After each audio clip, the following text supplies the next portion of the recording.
오늘은 교회사 25번째 시간 루터의 종교 개혁에 대해서 생각하고 기도하도록 하겠습니다. 저희가 종교 개혁이라고 하면 크게 주요한 세 인물이 있습니다. 독일의 마틴 루터가 있고 스위스의 츠빙글리 그리고 스위스의 존 칼빈이 있습니다. 이 중에서 공식적으로 종교 개혁의 포문을 연 사람이 마틴 루터였습니다. 루터가 다시 새롭게 발견한 이 복음은 마치 유대교의 사도 바울이 나타났던 것처럼 이 중세에 왜곡된 신앙에 젖어있던 사람들에게는 어떤 의미에서 새로운 계시와 같았습니다. 물론 루터 이전에도 저희가 지난주에 살펴본 것처럼 성경의 진리에 근거해서 중세 카톨릭 교회의 개혁을 주장했던 사람들이 있었습니다. 근데 이제 그분들은 다 이단자로 몰려서 죽임을 당하게 됩니다. 아마 루터도 20-30년만 더 앞서서 이 개혁을 주장했다면 이 루터도 어떻게 됐을지 모릅니다. 그만큼 이 시기가 굉장히 중요한데 하나님의 때가 되니까 하나님께서 루터를 통해서 교회를 새롭게 하신 겁니다. 오늘은 특별히 이제 루터가 종교개혁을 시작할 당시에 이 독일이라는 지역의 상황과 또 이 루터가 개인적으로 했던 고뇌와 복음의 재발견에 대해서 좀 함께 살펴보도록 하겠습니다. 이걸 통해서 하나님께서 어떻게 이 복음을 새롭게 우리에게 이렇게 열어주시는지에 대한 내용입니다. 먼저 종교개혁 당시 독일의 상황을 좀 생각해 보겠습니다. 루터가 그 시기에 독일에서 태어난 것이 종교개혁에는 아주 중요한 의미가 있습니다. 이제 16세기 초 1500년 초반기 당시에 다른 유럽 지역들은 왕권을 중심으로 한 강력한 중앙 집권 체제가 형성되어 있었습니다. 그 대표적인 나라가 프랑스가 그랬고 영국과 스페인이 그랬습니다. 근데 당시 독일은 신성 로마 제국이라는 이름 하에 여전히 이 중세의 지방 분권적인 체제를 유지하고 있었습니다. 이름은 황제였지만 신성 로마 제국 황제는 7명의 선제후, 즉 영주들에 의해서 선출이 되었습니다. 이 선제후, 다른 말로 하면 영주들은 자기 영토에서는 독자적인 주권을 행사하면서 황제와 다를 것 없는 그런 큰 권력을 누렸습니다. 따라서 독일에서는 이름은 황제지만 한 사람에게 권력이 독점되는 것이 불가능했습니다. 루터가 활동하던 이 비텐베르크 지역의 선제후였던 프리드리히는 이 루터가 종교개혁을 하는 데 있어서 아주 큰 역할을 감당하게 됩니다. 루터 당시에 이 신성 로마 제국의 황제는 열렬한 카톨릭 신자였습니다. 로마 카톨릭 교황과 아주 친했습니다. 그리고 하지만 이 독일의 많은 선제후들과 또 이제 이 도시 상인들과 대다수 농민들은 이 교황을 지지하는 이 황제를 별로 그렇게 좋게 생각하지 않았습니다. 이제 이런 상황에서 이제 교황이 로마의 이제 베드로 성당을 증축하려고 했습니다. 베드로 성당을 증축하려면 막대한 자금이 필요했는데 이 자금을 모으기 위해서 사용했던 방법이 바로 면죄부 판매였던 겁니다. 이 당시 이제 독일에 푸거 가문이란 아주 유력한 가문이 있었습니다. 이 가문은 르네상스를 만들었다고 여겨지는 베네치아의 메디치 가문보다도 훨씬 부유하고 이제 당시 강했던 그런 가문입니다. 이 교황이 이 독일의 푸거 가문에게 면죄부 판매액의 3분의 1을 주겠다 약속을 하고 면죄부 좀 팔아달라 이렇게 위탁을 합니다. 이 푸거 가문이 돈 버는 데는 귀재였기 때문에 당시 최고의 이 언변을 자랑하는 요한 테첼이라는 수도사를 고용해서 면죄부를 팔게 합니다. 이 테첼이 사람들을 향해서 자, 여기 면죄부가 왔습니다. 이 한 장이면 당신은 물론 당신의 부모님들의 죄도 사함을 받을 수가 있습니다. 당신은 지금 이 부모님들이 연옥에서 고통스러워하는 소리를 듣지 못합니까? 얘야, 우리는 너를 낳았다. 너를 힘들게 키웠다. 그런데 우리가 지금 이 뜨거운 불 속에서 신음하는데 너는 편안히 살고 있느냐? 제발 우리 좀 살려다오. 우리 좀 구해다오. 면죄부 사서 여기서 좀 벗어나게 해다오. 이렇게 울부짖는 소리가 들리지 않습니까? 당신은 짐승입니까? 부모님의 외침을 외면하겠습니까? 당신의 동전이 이 면죄부통에 떨어지는 순간 당신의 부모님의 영혼은 천국으로 들어가게 됩니다. 이게 외편처럼 면죄부를 팔아댄 겁니다. 이 말을 듣는 사람들은 막 양심에 막 찔려서 부모님을 생각하면 막 어쩔 줄 몰라서 그냥 면죄부를 막 사들였던 겁니다. 이로 인해서 이 독일의 후교 가문과 로마 교황청이 어마어마한 천문학적인 돈을 벌어들이게 됩니다. 이것이 종교개혁 직전의 이 독일과 어떻게 보면 유럽 전역의 상황이었다고 볼 수 있습니다. 안타깝지만 이제 오늘날 21세기 벌써 종교개혁이 된 지 500년이 훨씬 지났는데 오늘날에도 이 종교개혁 직전의 이 상황과 어떻게 보면 비슷한 부분이 여전히 남아 있습니다. 오늘날에도 이 하나님의 말씀을 악용해서 자기 배를 채우려는 이단들이 있습니다. 그리고 이단에까지 속하진 않았더라도 이 이단적인 주장을 하면서 이 자기의 탐욕을 채우려는 그런 사람들이 있습니다. 들어보니까 우리 교회 오면 누구든 부자 될 수 있다고 가르치는 교회가 여전히 존재한다고 합니다. 근데 이것은 복음이 아니라 종교적 사교의 행위입니다. 물론 우리 하나님께서는 영육간에 복을 주십니다. 하나님의 복을 받아서 부유해진 사람이 모든 것이 정말 하나님의 은혜입니다 라고 고백하는 것은 정말로 귀하고 아름다운 일입니다. 저희 교회도 하나님의 은혜로 큰 은혜를 넉넉함을 누리게 된 것인데 이게 정말 하나님의 은혜라는 걸 고백할 수밖에 없습니다. 하지만 우리 교회 다니면 누구라도 부자 될 수 있다라고 가르치는 것은 이건 완전히 다른 겁니다. 우리가 예수님을 정말 잘 믿어도 하나님의 섭리 가운데 경제적으로 어려움을 당할 수도 있고 육체적으로 아픔을 당할 수도 있고 관계적으로 어려움에 처할 수도 있는 겁니다. 그러니까 사람들이 돈을 좋아한다고 우리 교회 나오면 복 받아서 부자 될 수 있어요 라고 말하는 것은 이건 복음을 왜곡하는 것이고 아주 정말 이단과 같은 주장인 겁니다. 물론 과거보다는 현재 교인들의 지식 수준이 많이 올라갔습니다. 그런데 여전히 이 신앙의 문제에 있어서는 상식적으로 생각하지 못하고 눈이 멀어버리는 맹목적이 되어버리는 경우가 의외로 굉장히 많습니다. 이 문제를 어떻게 해야 될까요? 무엇보다 하나님의 말씀인 성경을 진지하게 공부하고 묵상해야 됩니다. 종교개혁도 이 성경을 다시 깊이 깨달음으로 시작된 거라고 볼 수 있습니다. 그래서 그리스도인으로서 하나님의 성품인 공의와 사랑을 잘 생각하면서 이 하나님을 사랑하고 이웃을 사랑하는 삶을 살아가려면 어떻게 살아야 될지를 깊이 묵상해야 됩니다. 그냥 좋은 게 좋은 거지. 난 머리 아프고 우리 목사님 말씀만 들어야겠다. 이런 식으로 생각하시면 위험합니다. 그래서 어떤 목회자의 말씀 내용이라도 정말 깊이 이 베레아 사람들처럼 잘 생각해서 이게 하나님 말씀에 합한 것이면 내 마음에 들지 않다고 할지라도 아멘이라고 받아들여서 내 것으로 삼고 또 설교의 그 내용이 내 귀에 듣기 좋다면 그냥 설교 내용 하나님 그 성품과 상관없이 그냥 좋다 그러고 받아들이지 않도록 조심해야 되는 겁니다. 그래서 바르고 어떻게 보면 정통적인 신앙을 추구하는 신앙 공동체가 참 중요합니다. 아무리 의지가 강하고 정말 선한 동기를 가진 사람도 혼자서는 바른 신앙 생활을 유지하는 게 어렵습니다. 건강한 신앙 공동체, 함께 신앙 생활을 하는 이런 믿음의 동지들이 필요한 겁니다. 과거에 재건교회의 사명은 그 일제시대에 들어왔던 우상숭배라는 이 비진리에 맞서서 싸우는 것이었습니다.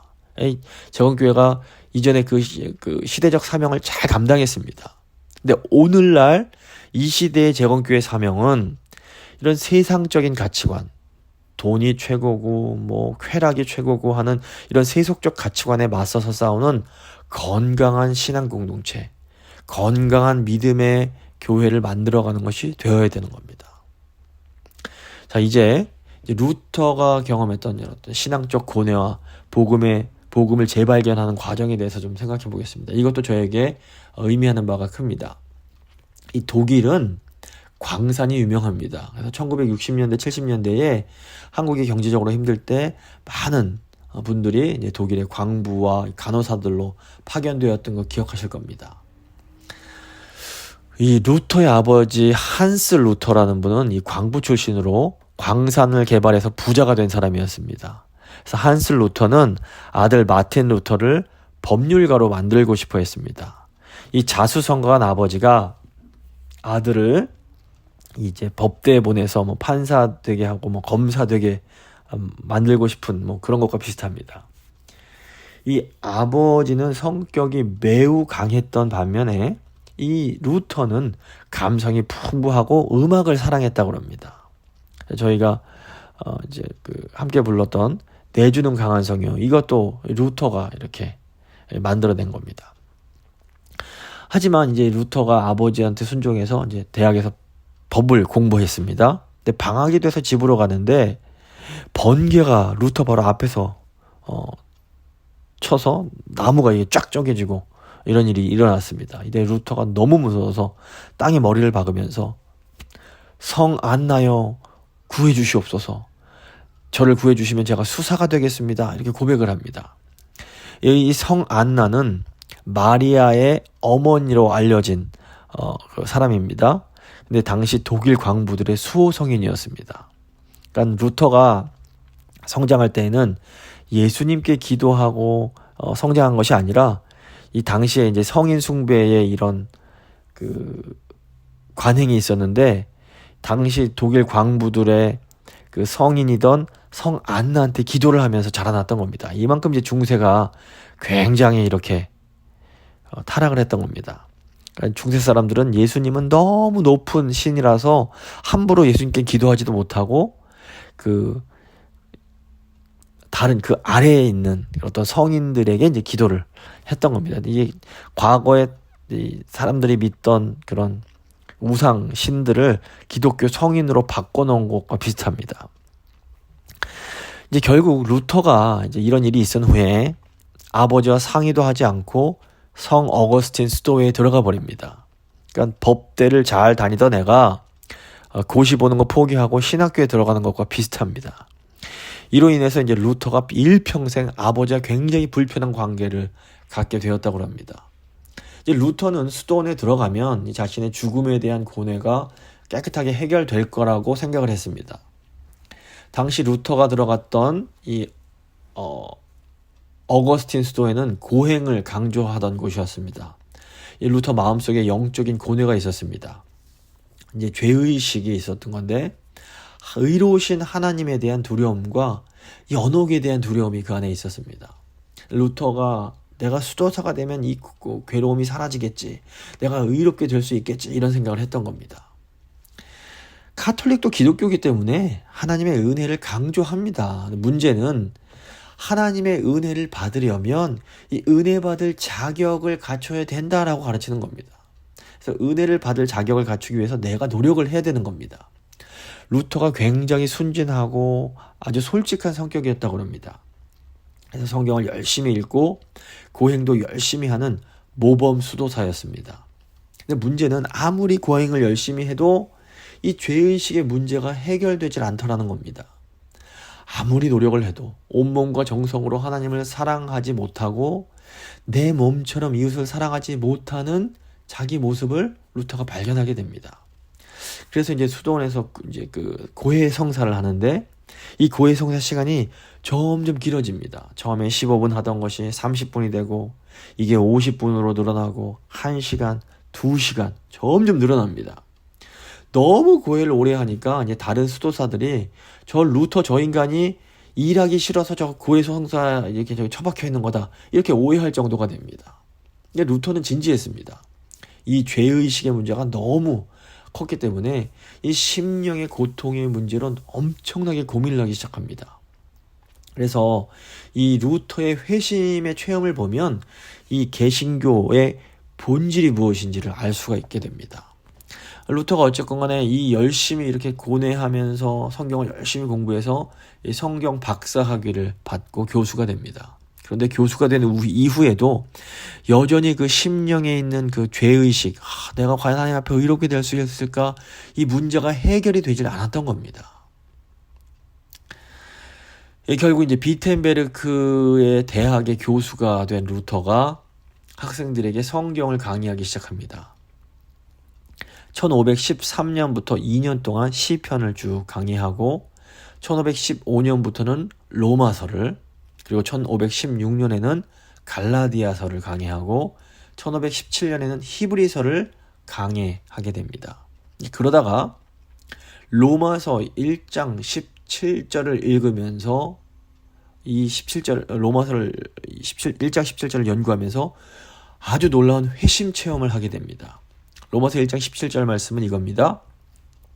복음에는 하나님의 의가 나타나서 믿음으로 믿음에 이르게 하나니 기록된 바 오직 의인은 믿음으로 말미암아 살리라 함과 같으니라. 이 복음에는 하나님의 의가 나타나서 이 말을 딱 읽는데 그냥 번쩍 빛이 비추는 겁니다. 복음은 좋은 소식입니다. 이게 어떤 소식입니까? 의인은 자기 행위가 아니라 믿음으로 말미암아 산다라는 겁니다. 이 말씀을 딱 깨달으면서 루터가 내가 그동안 무언가 근본적으로 잘못 생각을 하고 있었구나, 이것을 깨닫게 되었던 겁니다. 로마서 3장 21절 28절에 이 내용을 보충해 줍니다. 로마서 3장 21절 보시면 이제는 율법 외에 하나님의 한 의가 나타났으니 율법과 선지자들에게 증거를 받은 것이라. 곧 예수 그리스도를 믿음으로 말미암아 모든 믿는 자에게 미치는 하나님의 의인이 차별이 없느니라. 이제 율법 외에 하나님의 또 다른 한 의가 나타났다라는 겁니다.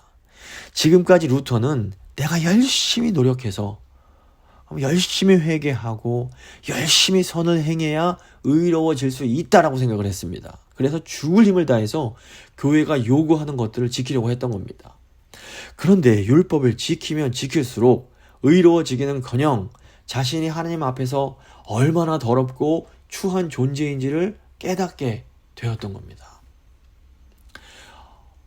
어두울 때는 더러운 얼굴이 잘 보이지 않습니다. 그런데 밝은 빛으로 갈수록 얼굴에 더러운 것들이 더 잘 보입니다. 마찬가지로 루터가 하나님 앞에 회개하면 할수록 양심이 깨끗해지니까 자기가 얼마나 죄인인지가 더 잘 보이는 겁니다. 그러니까 더 괴로워지는 겁니다. 그런데 로마서를 보니까 인간이 의로워지는 것이 이 율법으로 되는 것이 아니라 하나님께서 주신 호의를, 그 은혜를 감사함으로 받음으로 된다라고 선포하고 있는 겁니다. 그러니까 하나님이 주시는 은혜를 받아들이는 것, 이것이 바로 믿음이었다는 겁니다. 그러니까 루터가 이 복음을 통해서 하나님의 그 은혜의 아름다움과 그 선함을 경험하게 되었던 겁니다. 그래서 하나님 쪽에서는 놀라운 은혜를 주시고 인간 쪽에서는 믿음으로 그 은혜를 받아들이는 겁니다. 루터가 이 복음의 진리를 통해서 아주 긴 어둡고 긴 무덤의 터널을 지나서 은혜의 문으로 돌아갈 수 있게 됩니다. 그래서 루터가 그동안 자신이 배워왔던 이 카톨릭의 공로 개념이 완전히 잘못되었다는 것을 깨닫게 됩니다. 루터는 인간의 공로 따위로는 결코 구원을 받지 못하며 구원은 전적인 하나님의 은혜라는 것을 깨닫고 담대하게 선포하게 됩니다. 은혜란 받을 자격이 없는 자에게 주어지는 하나님의 놀라운 호의입니다. 그래서 구원을 받으려면 내가 뭘 열심히 해서 되는 것이 아니라 그냥 믿음으로 하나님께서 주시는 은혜를 받으면 되는 겁니다. 그래서 은혜는 믿음으로 값없이 받는 겁니다. 내가 무슨 값을 노력해서 값을 치르려고 하는 것은 공로 개념이 들어가게 된다라는 겁니다. 이제 예를 좀 들어보면 저 이제 교회 성도님들이 저희 아이들에게 과자를 뭐 먹을 걸 이렇게 가져다 주십니다. 그때 아이가 주머니에서 돈을 꺼내면서 이거 감사한데 얼마 드리면 됩니까? 하면 그 성도님 기분이 어떠실까요? 야, 이놈 대단한 놈이네, 착하네, 이렇게 생각하실까요? 그렇지 않습니다. 이 꼬마 놈이 어른의 호의를 무시하기 때문에 이걸 당돌하고 버릇없는 놈이네, 이런 생각을 하게 되는 겁니다. 마찬가지로 하나님께서 주시는 구원의 은혜는 선물입니다. 그냥 저희가 주님 감사합니다, 이 마음으로 받는 것이지, 하나님 이거 얼마예요? 제가 어떤 거 하면 돼요? 이렇게 하면 안 된다는 겁니다. 더욱이 우리는 하나님께서 주시는 그 은혜의 선물에 대해서 값을 치를 수 있는 능력 자체가 되질 않는 겁니다. 복음에 담긴 하나님의 이 의에 대한 깨달음은 루터가 그동안 가졌던 어떤 그 신앙에 대한 시각을 완전히 바꿔버립니다. 그러니까 루터는 회심하기 이전에 예수님이 매달려 계신 십자가를 보면, 야 이놈아, 내가 너의 죄 때문에 이렇게 고통을 당한다, 그런데 넌 아직도 죄를 지으며 살 거냐? 하는 예수님의 책망의 목소리가 들려왔습니다. 그런데 복음을 깨닫고 나니까 어떻게 됩니까? 십자가를 바라보면서 내가 너의 모든 짐을 다 졌다, 이제 너는 자유하게 살아라 라는 이 사랑의 음성을 듣게 되는 겁니다. 이 복음을 깨달은 루터가 보기에 면죄부는 하나님의 은혜를 훼손하는 끔찍한 범죄 행위였습니다. 1516년부터 루터가 이 면죄부가 악하다는 것을 계속해서 지적을 합니다. 상황이 너무 개선이 안 되니까 루터가 1517년 10월 31일 날에 자기가 이제 있던 비텐베르크 성당의 게시판에 당시 카톨릭 교회가 잘못하는 내용에 대해서 95개조의 반박문을 딱 내걸게 됩니다. 루터는 당시 굉장히 순진한 사람이었기 때문에 당시 로마 카톨릭 교회가 얼마나 심히 썩고 부패했는지를 잘 몰랐습니다. 이때까지만 해도 루터는 카톨릭 교회를 반대한다기보다는 좀 교회가 새롭게 되기를 바라는 마음이 컸습니다. 이 95개조 반박문을 붙인 것도 누구든지 와서 한번 토론 좀 해보자는 겁니다. 그래서 교회를 좀 새롭게 만들어보자, 이런 의도였던 겁니다. 그런데 루터가 붙인 95개조 반박문을 누군가 딱 떼어다가 독일어로 번역을 해서, 당시 이제 금속 활자가 나와서 인쇄가 가능했는데 인쇄를 해서 돌렸던 겁니다. 이 루터의 95개조 반박문이 각국의 언어로 번역되면서 유럽 전체로 퍼져나가게 됩니다. 루터가 전혀 예상치 못했던 겁니다.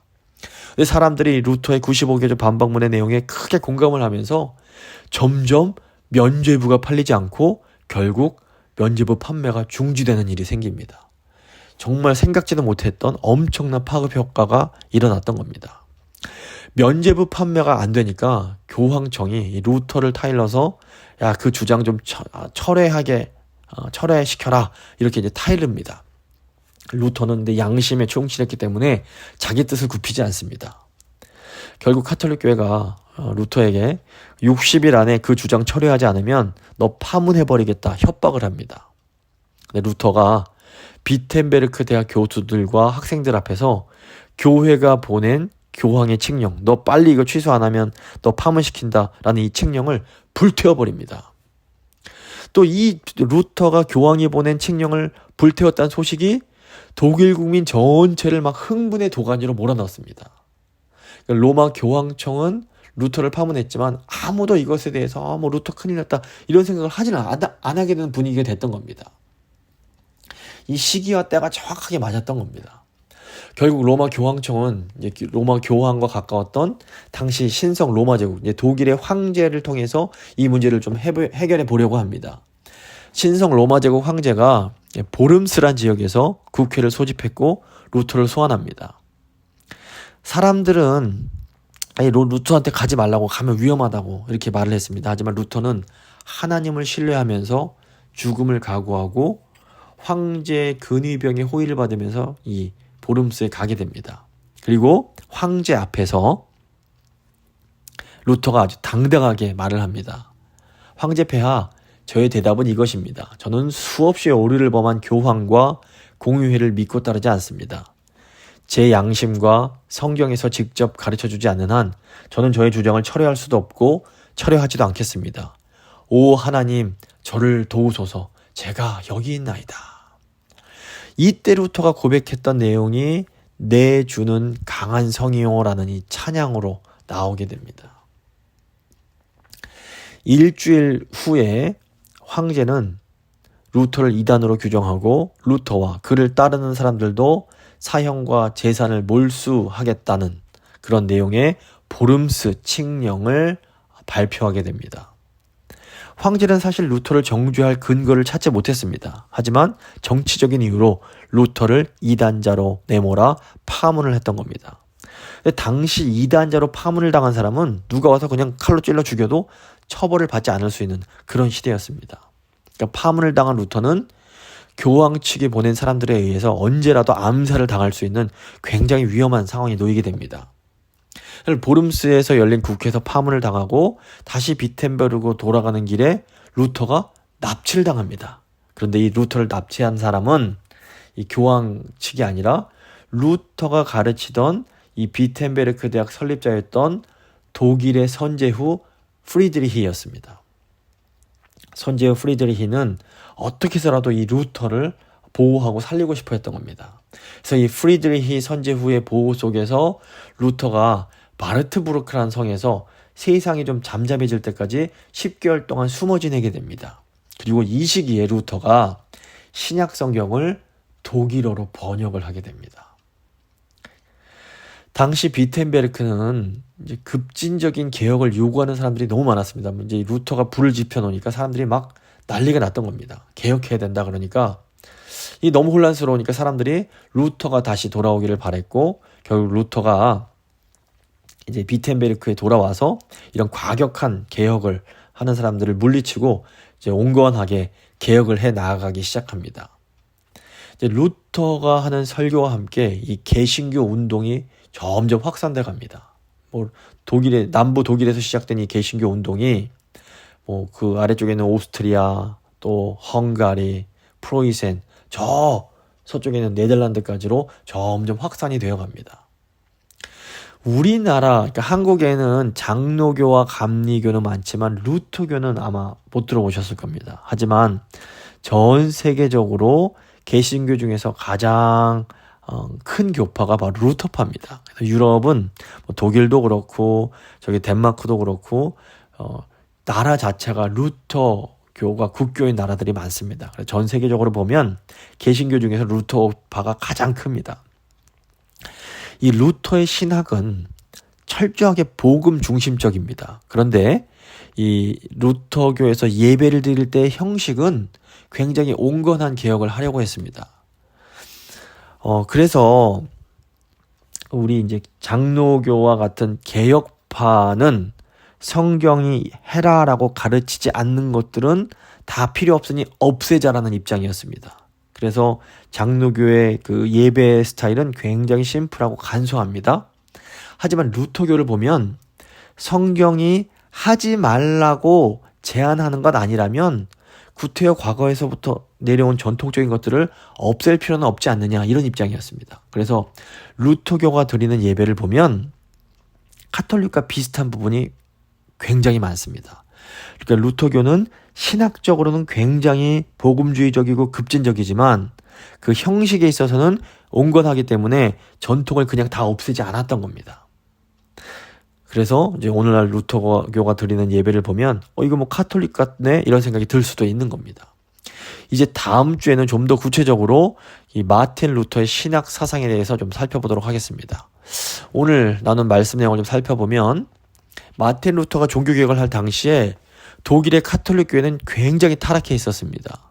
당시 카톨릭 교회는 돈을 벌겠다고 사람들에게 전혀 성경적이지 않은 면죄부를 판매하고 있었습니다. 이런 상황에서 루터는 하나님의 의로우심에 대해서 개인적으로 아주 치열하게 고민을 했고 결국 로마서에서 복음을 발견하게 됩니다. 처음에는 루터가 이 로마 카톨릭의 잘못을 바로잡으려고 노력을 했지만 이 카톨릭 교회가 이 변화를 거부하게 됩니다. 결국 하나님께서 이 루터를 통해서 복음의 진리에 충실한 새로운 교회를 이제 세우시게 되는 겁니다.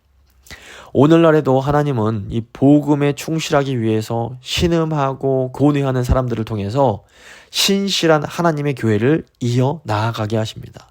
우리 재건교회가 바로 이 사명을 감당하는 그런 교회가 되어야 됩니다. 이 시간에 한번 기도할 때 하나님, 마틴 루터가 했던 그 고뇌를 저희도 하게 하시고 마틴 루터를 통해서 새로운 교회를 일으키셨던 것처럼 저희 교회를 통해서 이 땅에 새로운 교회를 세워나가 주시기를 원합니다. 한번 간절한 마음으로 함께 기도하도록 하겠습니다.